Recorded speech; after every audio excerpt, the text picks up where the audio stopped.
Hello and welcome to this video looking at reading in Year 4.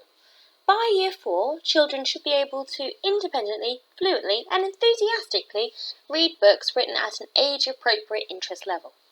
They should be able to read them accurately and at a speed that allows them to focus on understanding what they have read rather than on decoding individual words. They should be able to decode most new words outside of their spoken vocabulary, making a good attempt at the word's pronunciation. As their decoding skills become secure, effort should be made to introduce children to new words which will increase their vocabulary.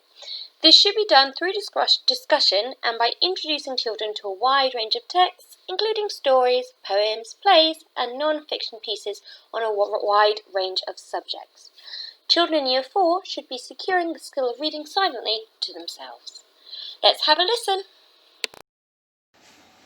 A minute later they were out in the open, standing on the very top of the peach, near the stem, blinking their eyes in the strong sunlight and peering nervously around. What happened? Where are we? But this is impossible, unbelievable, terrible, I told you. We were bobbing up and down, the ladybird said. We're in the middle of the sea, cried James. And indeed they were. A strong current and a high wind had carried the peach so quickly away from the shore that already the land was out of sight. All around them lay the vast black ocean, deep and hungry. So that child was reading at an expected level for Year 4. We're now going to listen to a child who's working at greater depth. Working at greater depth means that a child has mastered the learning expected for their age and stage, and is therefore able to delve into it in more detail. But at the very next moment something happened that changed my mind altogether. I was still sitting there by the river when I felt Una's trunk touching me softly on the back of my neck. It moved along on my shoulder, snuffling at me, exploring me. I watched it encircling my chest, pulling at me gently, yet insistently. She was turning me round to face her.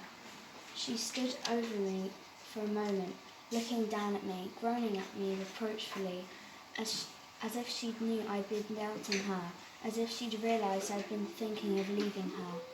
She began to lower herself down to her front knees. At first I thought she was probably tired after all her exertions in the river, and was just going to lie down beside me and rest. And indeed that's what she did, but it soon became apparent to me that this wasn't because she was tired at all. She was reaching me out her trunk again towards me, curling it round my waist and then drawing me in towards her. It took a while for me to understand why she was doing this.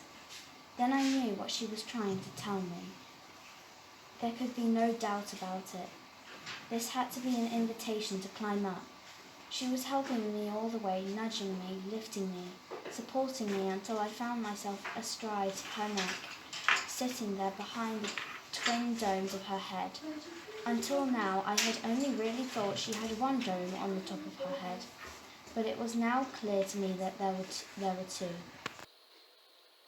As you can hear, a child working at greater depth has a great deal of fluency and expression in their reading. There are two strains that a pet teacher uses to check whether a child is at greater depth. One of them is to read accurately, and the other one is understanding or their comprehension